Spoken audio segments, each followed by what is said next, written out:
पहुंच गए और बिहार की राजनीति से जुड़ी खबरों पर बात होगी। सबसे पहले देखिए, हम बता देते हैं आपको किन मुद्दों पर बात की जाएगी। बिहार की सियासत में हलचल तेज है। दिल्ली में उपेंद्र कुशवाहा हैं और वो अमित शाह से मिलने गए हैं और काफी देर से ये मुलाकात जारी है। जो पहली तस्वीर आप देख रहे हैं। दूसरी तस्वीर, उधर चिराग पासवान की दावे वाली सीटों पर नीतीश कुमार ने बड़ा झटका दे दिया। उम्मीदवार उतार कर दिखा दिया कि एनडीए में नीतीश का दबदबा कायम है। दूसरी तस्वीर। अब तीसरी तस्वीर, महागठबंधन में क्या हो रहा है इसकी भी बात करेंगे। सीट बंटवारे पर अभी तक कोई भी ठोस सहमति नहीं बन पाई है। बीजेपी की लिस्ट आ गई, जेडीयू की लिस्ट आ गई, महागठबंधन में अभी सन्नाटा है। सीट बंटवारा अभी तय नहीं हुआ है।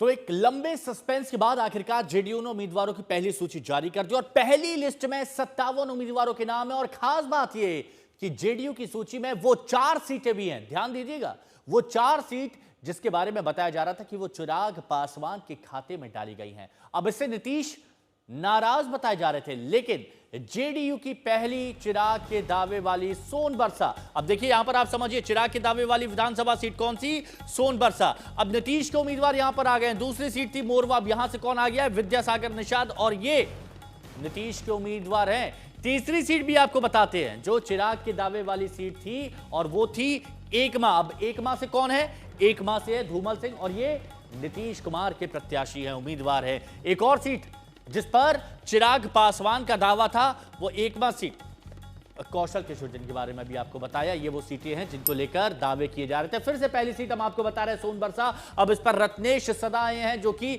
जेडीयू के उम्मीदवार थे, लेकिन ये सीट कौन चाह रहा था? ये सीट चिराग पासवान चाह रहे थे। दूसरी सीट मोरवा, अब यहां से भी विद्यासागर निषाद, जेडीयू ने अपने प्रत्याशी उतार दिए हैं। मोरवा के बाद एक और सीट आती है, फिर से आपको बता रहे ताकि आप समझ जाएं, एकमा, धूमल सिंह, अब यहां पर ये उतार दिए गए हैं। तो ये हम आपको बता रहे हैं कि ये वो सीटें हैं जिनको लेकर चर्चाएं चल रही थी और बात की जा रही थी। अब बात बताते हैं कि एनडीए में क्या चल रहा है। उपेंद्र कुशवाहा दिल्ली में है, बीजेपी के आला नेताओं से वो मिल रहे हैं, कह रहे हैं कि एनडीए में सब कुछ ठीक नहीं है और ठीक करवाने के लिए वो यहां पर आए हैं। अब समझिए, ये बयानों को आप ऊपर से नीचे तक देखिए कि एनडीए में क्या हो रहा है, आपको पता चल जाएगा। सबसे पहले आते उपेंद्र कुशवाहा। उपेंद्र कुशवाहा कहते हैं कि एनडीए में सब कुछ ठीक चल रहा है, इस तरह की बातें सामने आती है। देखिए एक बार फिर से हम आपको बताते हैं, जेडीयू की पहली सूची जारी, एनडीए में सब ठीक नहीं है, ये उपेंद्र कुशवाहा कह रहे हैं। चिराग पासवान कह रहे हैं जो मांगा वो मिला नहीं, और उसके बाद जीतन राम मांझी सिंबल बांट रहे हैं।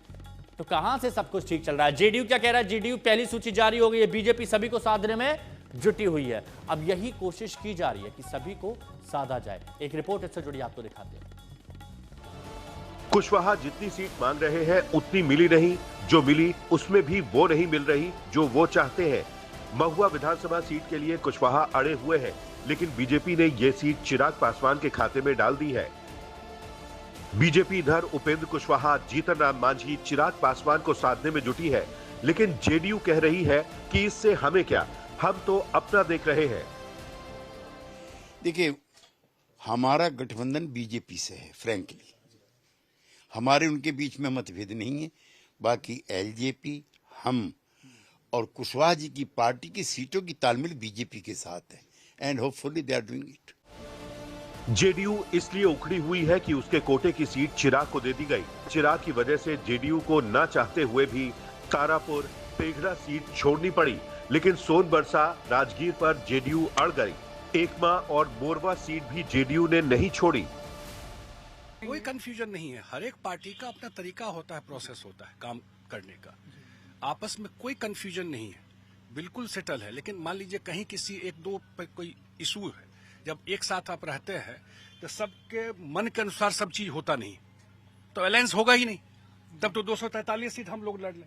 जब आप 4-5 लोगों को एकोमोडेट करके आप अलायंस चलाते हैं तो सबकी अपनी अपनी इच्छा होता है, हर एक पार्टी के समर्थक वर्कर का अपना इच्छा होता है, तो उसमें सब समेट करके ही काम करना पड़ता है। उसमें कहीं कोई इशू नहीं है। इधर चिराग पासवान का अलग ही तनाव है, मनचाही सीटें मिली नहीं।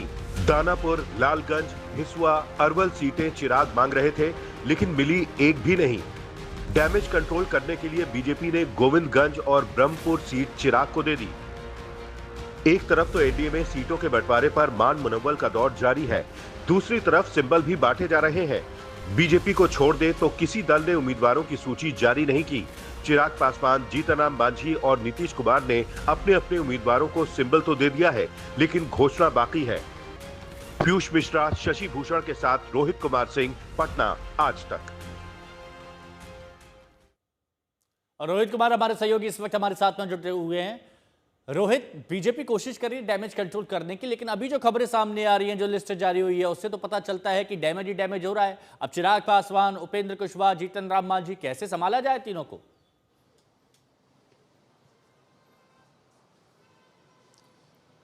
देखिए, जनता दल यूनाइटेड ने तो 57 उम्मीदवारों की अपनी लिस्ट जारी कर दी है और वो 4 सीटें जिस पर चिराग पासवान का दावा था वहाँ पर भी आधिकारिक रूप से अपने प्रत्याशियों के नाम की घोषणा कर दी है। लेकिन मैं आपको बता दूं हिमांशु कि पिक्चर अभी बाकी है, क्योंकि क्या चिराग पासवान ने ये चारों सीटें सरेंडर कर दी है बीजेपी के सामने?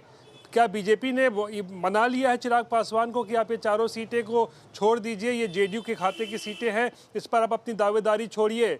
ये बड़ा सवाल है, क्योंकि चिराग पासवान की पार्टी कहीं अभी तक सूची नहीं आई है और जो हमें जानकारी है कि अगले 2 से 3 घंटों में चिराग पासवान की पार्टी की भी पहली सूची आएगी और इसको देखना बेहद दिलचस्प होगा कि चिराग पासवान का रुख क्या है। अगर उसमें भी ये 4 सीटें, अगर जो जिसके जिक्र हम कर रहे हैं, सोनबरसा, राजगीर, मोरवा और एकमा, वहाँ पर भी अगर एलजेपी अपने प्रत्याशियों के नाम की घोषणा कर देती है तो फिर समझिए क्या स्थिति होगी। गठबंधन में ही आपस में ही क्या झगड़ा होने वाला है? फ्रेंडली फाइट होगा, ये अनफ्रेंडली फाइट होगा?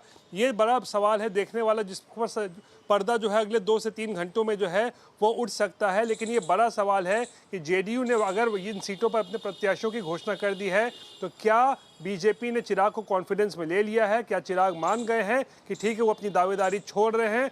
ये बड़ा सवाल है जिसका जवाब अगले 2-3 घंटों में मिल सकता है। अब रोहित, आप तो बोल रहे हैं कि 2-3 घंटे में जवाब मिल जाएगा, तो चलिए इंतजार करते हैं कि 2-3 घंटे में ये पता चल जाएगा कि रायता अभी और ज्यादा फैलने वाला है या इसको सब समेट लिया जाएगा। शुक्रिया, बने रहिए हमारे साथ। लेकिन एक बड़ी